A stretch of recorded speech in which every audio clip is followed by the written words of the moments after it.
This is Dr. Lou Sella, sport and performance psychologist. We're going to discuss today how to budget your 2024 under center triple option offense. We're going to talk about how to budget it.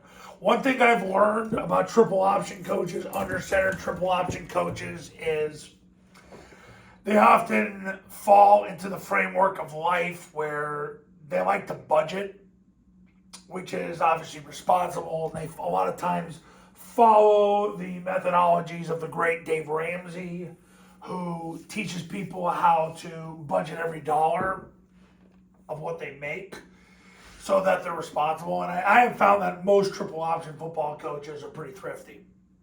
But budgeting keeps the offense responsible. So there's two factors when you budget. Number one, you have to have a complete understanding that the average high school offense averages 48 plays a game.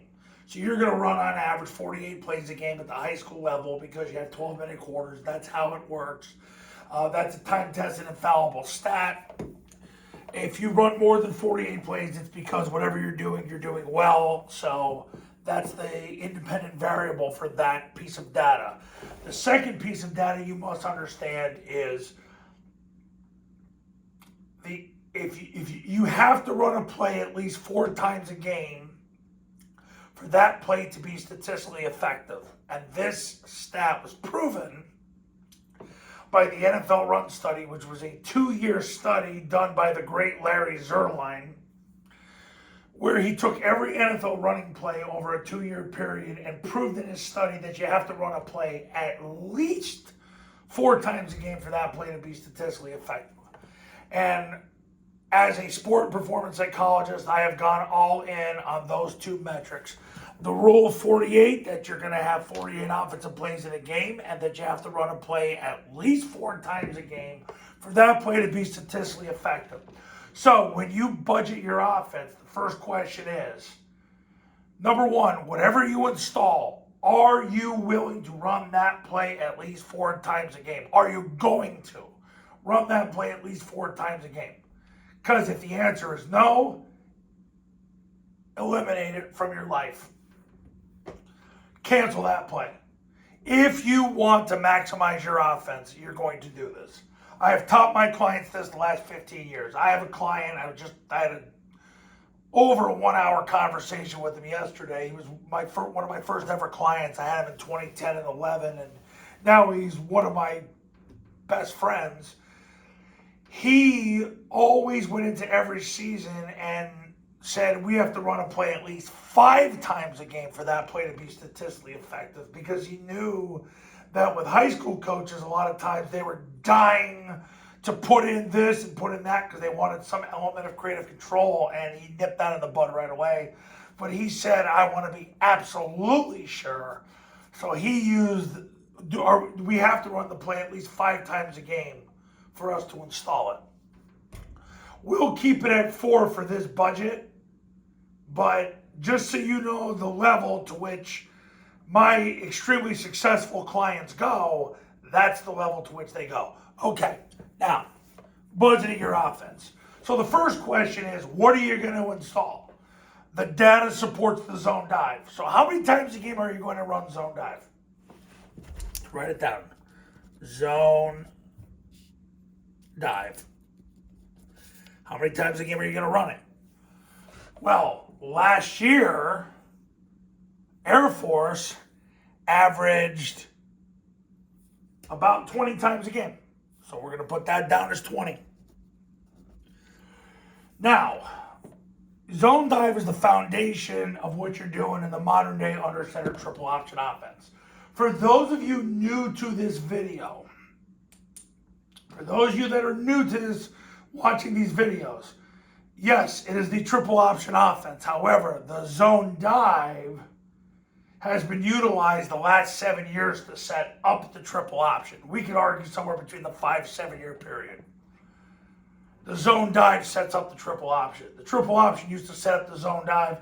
Now the zone dive sets up the triple option, because what it does is you triple team the defensive tackle and run behind the triple team. And what that did is that forced the read key, the guy over the tackle, to come down and take the dive. And because of the overwhelming force you utilize to move the defensive tackle, you're going to start getting pull and pitch reads, which is what you were after all along. It's probably the greatest concept that's ever been invented is the triple team with, the zone dive with the triple team. So you have to have an answer for what happens when he comes down and takes the dive and you don't get 4 yards. And I'm going to throw this stat at you, coaches. And if you've watched my videos, you've heard this before, but the last NFL team to average 4 yards per rush on first down was the 1985 Bears. I want you to think about that. It's been almost 40 years. The last NFL team to average 4 yards per rush was the 1985 Bears. If you get 4 yards rushing on zone dive, it is an elite rush. There's also data that has come out that says if you average 4 yards rushing on first down, you're going to average 5 yards rushing on second down. That's how powerful a first down rush is. So when you line up and you run the zone dive and you get 4 yards, it's an elite rush. So if you keep getting 4 yards on zone dive, keep running it. Air Force, there are times Air Forces run zone dive 30 to 40 times a game. Because if they keep getting 4, they don't care. They're going to win. So you have to have an answer for when you don't get 4 yards. And really what you have to, there's 3 basic things that happen why you didn't get 4 yards. If the read key, which is the guy over the tackle, takes the dive, and you don't get 4 yards on zone dive, what are you going to do next? Well, what Air Force does is they run midline triple option. They run midline triple option. Inside veer is dead, guys. Nobody's running inside veer anymore. At least not very often. I have my own opinions on that, but facts don't care about my feelings. Midline triple option is what they run. So you ask yourself, well, how many times a game are we going to run midline triple option? I can tell you this, over the last 5 years, Air Force has run it anywhere between 4 and 7 times a game. So if you want to use 5 as a sample, 5 would be fine. Okay, so number 1, the read key came down, took the dive, your A-back ends up blocking him, but you still don't get 4 yards on zone dive. You come back, you run mid-triple because you know you're going to get a pull pitch on the next play. Okay, now you have to have an answer if number 1, the guy over the tackle comes up the field and doesn't take the dive and you still don't get 4 yards. I don't want to frame that as a double negative, but number 1 comes up the field and you don't get 4 yards on zone dive, you got to trap him. That's the age-old answer. Trap is probably right now the second biggest play in the offense. Generally, it's been run anywhere from 4. It's been run as high as 10 times a game. You could argue that you might run traps 7 times a game. Last year, Air Force was in the 5-6 range. If you want to go with, we'll say 7, go for it. Trap's a very inexpensive play. This is the most expensive play in the offense, by far, no questions asked. Especially for the quarterback and the play side A-back. This is the most expensive play. I could even argue to some extent for the play side tackle as well. But it is the concept that if you get the ball pitched, you'll average a first down on every play. That was based on a study I've done with my clients and with the Citadel back in 2015, that if you pitch the ball in mid-triple, you're averaging a first down on every play at a minimum. I had a client who's also now one of my best friends who averaged 22 yards per play when he would pitch the ball on triple option. So we've already budgeted, so now you're at 32. So 2/3 of your offense is complete with 3 concepts. Okay, now, what happens if they blitz? The answer for the last 20 years is you toss it. You run the rocket toss. How many times a game are you going to run rocket toss? Air Force is somewhere in the 4 to 6 range with rocket toss. One thing I've learned about high school coaches, they will toss the ball more than not because they're just looking for a way to get the ball away from their offensive line. You could put it at 5. I can tell you right now, you're probably going to be somewhere in that vicinity like this. So let's say you put it at 7. You know you're going to toss it 7 times a game. So right now you're at 39.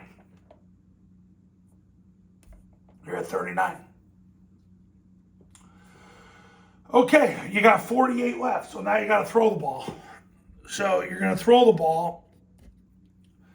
You got about 9 plays left. Great. Now, you're done. So, in the passing game, you got the switch concept, you got the vert concept. You're pretty much good to go at that point. If you want to look at it from the switch, vert, boot, and you're saying to yourself, well, that's about 12 times a game, so be it. Then maybe this is 5, that's 5. You see what I'm getting at? This is the key number, and you've got to be willing to run things 4+ times a game for that to be statistically effective. Now, we talk about pass concepts. Here's what you got to understand about pass concepts. You have to throw a concept 4 times a game for that to be statistically effective. There are variables in that based on what changes from one concept to the next. If you change all 11 players' positions, then yes. Or assignments, I should say, then yes. If you don't, then maybe it's lessened. The point is, 48 is your number. Because at that point, you're maxed out. And are you willing to do everything 4 times a game? So if you budget this, right here you got 39. You could argue, maybe go, all right, we'll do that, and we'll get to that. So you get to, at that point you're at 47. So you got 1 left to run a quarterback sneak. Okay, great. Remember too, you got to practice victory formation, you got to practice spiking the ball, you got to practice freeze where you double count the defense to get the move. Freeze isn't as important as it used to be because you're not running as much triple and you don't have to worry about stemming defenses. But let's get back to the point. Budget your offense for 48 offensive plays a game. You have to run a concept at least 4 times a game for that concept to be statistically effective. So this is what you got. This is what you got. The point is, stay within the budget. You're going to maximize your offense. You're going to get good at what you do. You're going to be able to maximize live team reps doing it against the different situations. And as I've said over and over, with these 4 run concepts, practice them against goal line defenses. The gap 8, change the alignments, move the A-gap defender to a 2-eye, to a 1, put him right in the A-gap, take the B-gap defender, move him to a 4-eye, move him to a 3, keep him in the B-gap. Have a C-gap defender, move him to a 7, 5, straight in the C-gap. That's the best thing to do. Then run a 7 diamond, a 7-2, whatever you got to do. Block goal line fronts. If you block goal line fronts, you're going to get farther ahead. Okay, that's how to budget your 2024 under center triple option offense. Coaches, if you want to win big in 2024, pick up the phone and give me a call. My number's on the thumbnail of this video. So is my website. The Triple Option Football Academy, Triple Option Football Academy camps are going to show you how. So go to tripleoptionfootball.com to learn more how they work. Go to tripleoptionfootball.com/testimonials. You can read all the success stories and testimonials that have come from those camps in the academy. And I'll see you in the next video. We'll talk soon.